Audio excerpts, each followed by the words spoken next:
Assalamualaikum warahmatullahi wabarakatuh. Halo semua, kembali lagi bersama saya Nisrina Makna Irbah dari kelas 12 IPA 1 asal sekolah SMA Negeri 1 Peluluk. Pada video kali ini, saya akan membahas materi fisika kelas 12 semester 1, yaitu tentang listrik dinamis atau listrik arus searah.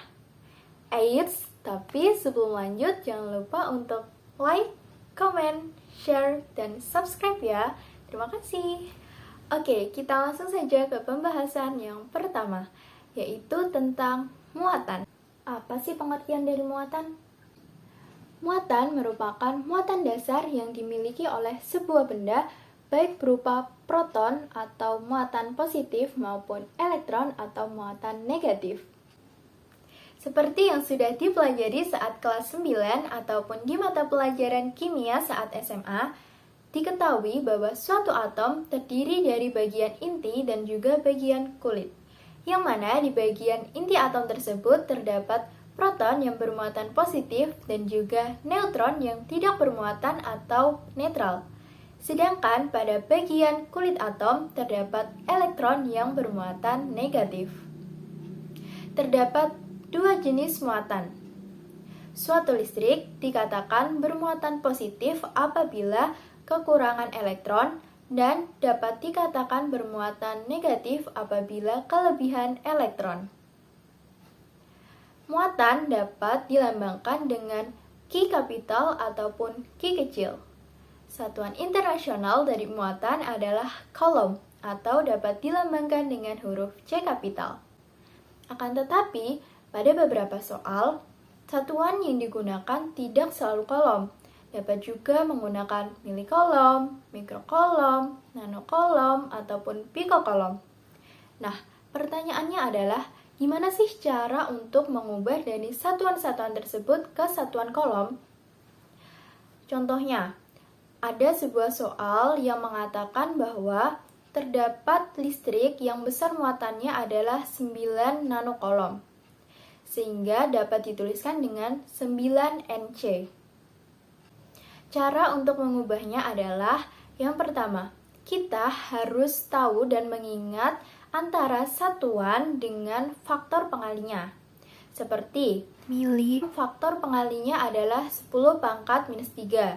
mikro, Faktor pengalinya adalah 10 pangkat minus 6. nano, Faktor pengalinya adalah 10 pangkat minus 9. Dan piko, faktor pengalinya adalah 10 pangkat minus 12. Nah, karena di soal tadi disebutkan bahwa muatannya adalah 9 nanocoulomb, maka kita kalikan saja nih 9 dengan faktor pengali dari nano, yaitu 10 pangkat minus 9. Sehingga dapat dihasilkan 9 kali 10 pangkat minus 9 coulomb. Bagaimana? Mudah bukan? Pembahasan yang selanjutnya adalah tentang arus listrik. Arus listrik ialah muatan yang berjalan setiap satuan waktu. Sehingga secara matematis dapat dituliskan dengan I sama dengan Q per T, di mana I merupakan arus listrik dengan satuan ampere, Q merupakan muatan dengan satuan coulomb, dan T merupakan waktu dengan satuan sekon. Arus listrik dapat dilambangkan dengan huruf I kapital. Satuan internasional dari arus listrik adalah ampere, atau dapat dilambangkan dengan huruf A kapital. Pembahasan berikutnya adalah tentang hambatan pada kawat penghantar. Hambatan pada kawat penghantar dapat terjadi pada saat suhu yang stabil maupun suhu yang berubah. Apabila hambatan tersebut terjadi pada saat suhu yang stabil, maka kita dapat menggunakan persamaan R sama dengan Rho dikali L per A, di mana R merupakan hambatan dengan satuan ohm, Rho merupakan hambatan jenis dengan satuan ohm per meter, L merupakan panjang kawat dengan satuan meter, dan A merupakan luas kawat dengan satuan meter persegi. Apabila batang kawat digambarkan dengan cara di zoom, maka dapat terlihat bahwa pada bagian luas permukaannya berbentuk seperti lingkaran. Sehingga pada rumus luas kawat dapat kita ubah menjadi luas lingkaran, yaitu Pi dikali R kuadrat. Apabila hambatan terjadi pada suhu yang berubah, maka kita dapat menggunakan persamaan RT sama dengan R0 dikali 1 ditambah alfa dikali delta T. Yang mana delta T dapat diuraikan menjadi T1 dikurangi T0. Dengan keterangan, RT merupakan hambatan akhir dengan satuan ohm, R0 merupakan hambatan awal dengan satuan ohm, alfa merupakan koefisien suhu dengan satuan derajat Celcius, dan delta T merupakan perubahan suhu dengan satuan derajat Celcius. Pembahasan yang keempat adalah tentang hukum ohm. Hukum ohm berbunyi, besarnya arus yang mengalir pada suatu rangkaian berbanding lurus dengan tegangan dan berbanding terbalik dengan hambatannya. Sehingga secara matematis dapat dituliskan dengan I sama dengan V per R, di mana I merupakan arus listrik dengan satuan ampere, V merupakan tegangan dengan satuan volt, dan R merupakan hambatan dengan satuan ohm. Bagaimana? Sudah paham bukan dengan materinya? Jika sudah, langsung saja kita lanjut ke pembahasan soal. Oke, kita langsung aja ke pembahasan soal yang pertama. Seekor ulat memiliki panjang 5 cm. Nah, panjang itu dia dilambangkan dengan L. Kemudian karena dia satuannya masih dalam cm, berarti harus kita ubah ke meter. Caranya adalah dengan dibagi 100 atau dikali 10 pangkat minus 2. Kemudian, ulat tersebut bergerak searah aliran elektron pada batang kawat tembaga yang memiliki diameter 4 mm. Nah, diameter itu dilambangkan dengan D. Kemudian, kita ubah ke meter juga ya, caranya dengan dibagi 1000 atau dikali 10 pangkat minus 3. Dan di sini disebutkan arusnya adalah 10 ampere. Arus itu dilambangkan dengan I. Selanjutnya adalah apabila hambatan jenis kawat 1,8 dikali 10 pangkat minus 8 ohm per meter, maka beda potensial antara kepala dan ekor ulat adalah, nah untuk hambatan jenis itu dilambangkan dengan rho. Yang ditanyakan adalah berapa V-nya. Nah di sini kita menyelesaikannya dengan cara menggunakan rumus hukum ohm, yaitu V sama dengan I dikali R. Nah, karena kita nggak tahu nih berapa nilai dari R atau hambatannya, berarti harus kita hitung dulu dengan menggunakan persamaan R sama dengan rho L per A. Karena kita nggak tahu nilai dari A, berarti harus kita hitung dulu ya. Nah, di sini kita menggunakan persamaan dari luas lingkaran, yaitu A sama dengan pi R kuadrat. Nah, karena yang ada diameter ya, sementara di rumus kita adalah jari-jari atau R, maka nanti R-nya ini kita ganti dengan setengah dikali D. Kemudian tinggal kita masukin aja nilainya. Yang pertama adalah I, kemudian ada rho, kemudian L, kemudian untuk pi-nya sendiri kita menggunakan 3,14. Lalu dikali dengan setengah dikali dengan diameter ya. Diameternya adalah 4 dikali 10 pangkat minus 3. Lalu jangan lupa dikuadratkan. Nah, di sini cara menghitungnya adalah 1,8 harus dikali dengan 5 ya, dimana 1,8 dikali dengan 5 hasilnya adalah 9. Nah, selanjutnya kita tinggal mengalihkan 10 pangkat minus 8 dengan 10 pangkat minus 2. Nah, perlu diketahui bahwasanya pada perkalian untuk bilangan berpangkat seperti ini, maka pangkatnya harus dijumlah. Artinya, minus 8 ditambah dengan minus 2. Hasilnya adalah minus 10. Nah, selanjutnya untuk 3,14 langsung saja kita tulis ulang. Kemudian di sini tinggal kita hitung ya. Setengah dikali 4 berarti 2. Nah, 2 dikali dengan 10 pangkat minus 3 lalu dikuadratkan. Nah, kemudian 2 ini kita kuadratkan, hasilnya adalah 4. Kemudian 4-nya kita kalikan dengan 3,14, sehingga diperoleh 12,56. Selanjutnya, 10 pangkat minus 3 dikuadratkan, berarti pangkatnya ini kita kalikan, atau minus 3 dikalikan dengan 2, hasilnya adalah minus 6. Nah, kemudian kita tinggal bagi 9 dengan 12,56. Hasilnya adalah 0,72. Selanjutnya tinggal dibagi 10 pangkat minus 10 dengan 10 pangkat minus 6. Nah, kalau bilangan berpangkat dibagi, maka pangkatnya harus dikurangi. Dalam arti, minus 10 dikurang dengan minus 6, atau minus 10 ditambah dengan 6. Hasilnya adalah 10 pangkat minus 4 volt.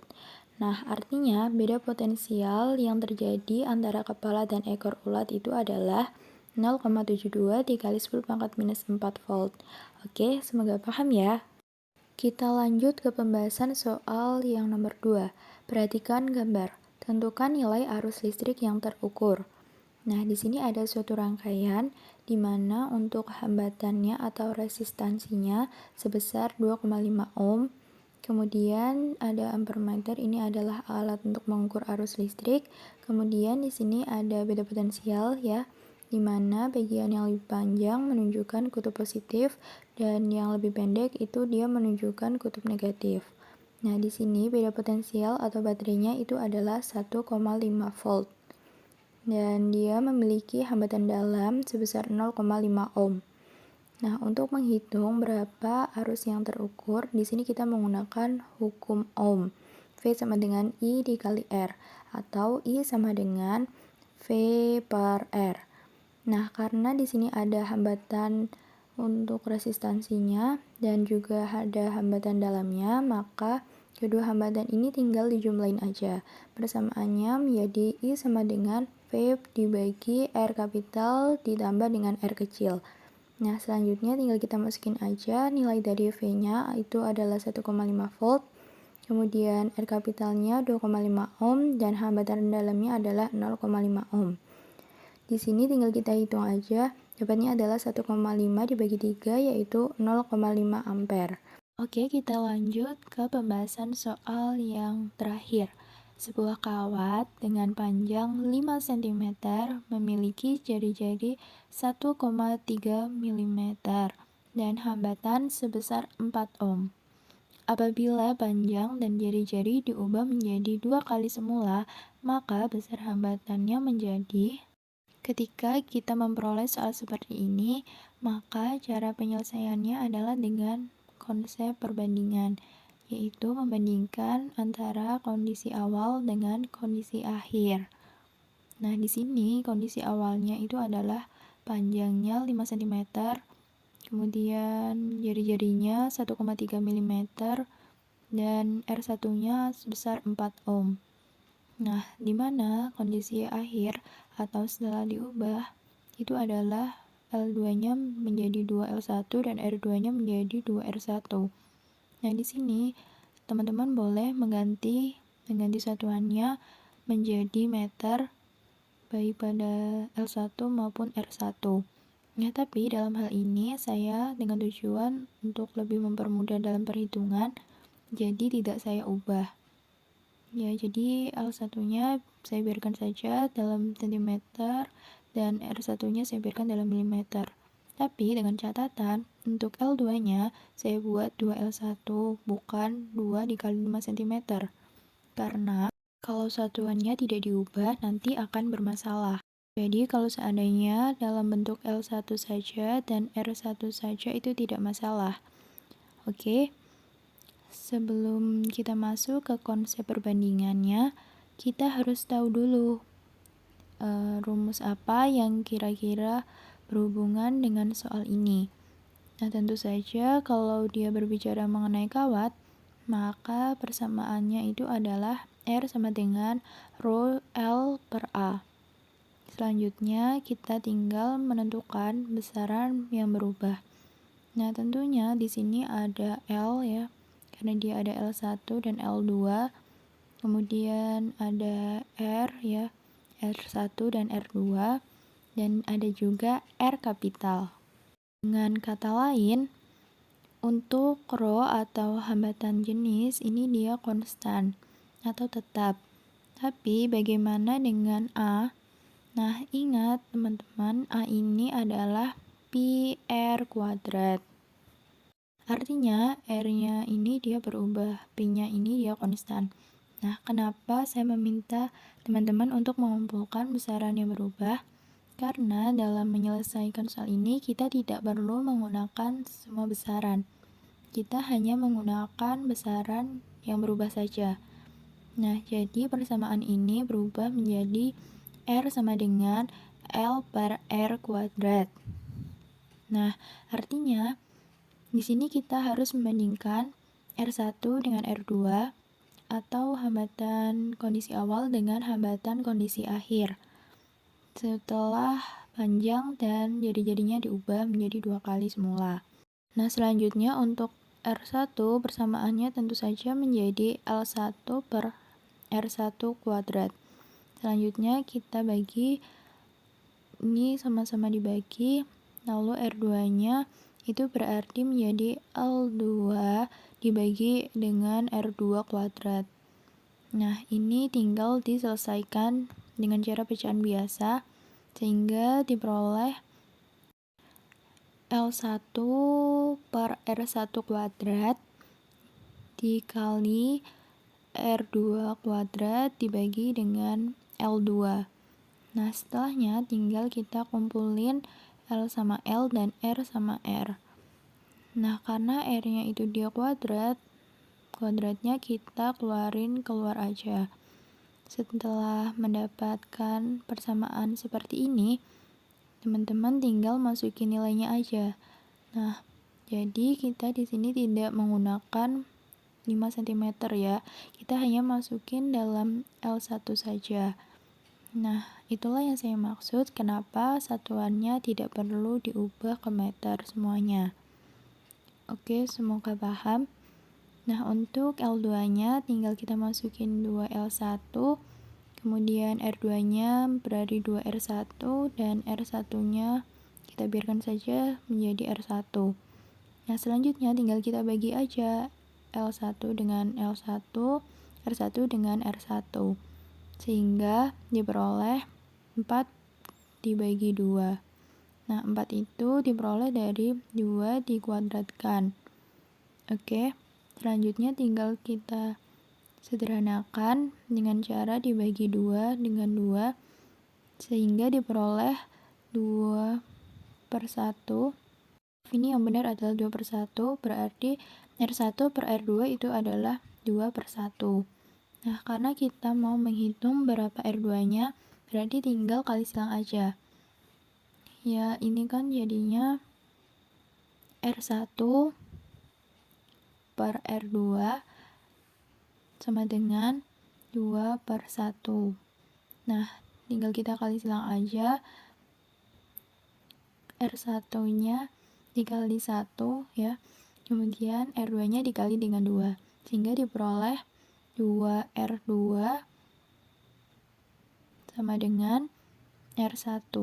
Sehingga R2-nya adalah setengah dari R1. Nah, perlu diketahui bahwasanya konsep dalam penyelesaian soal ini itu bisa diaplikasikan pada materi apapun, asalkan dia mempertanyakan mengenai kondisi awal dan kondisi akhir, ataupun juga bisa perbandingan.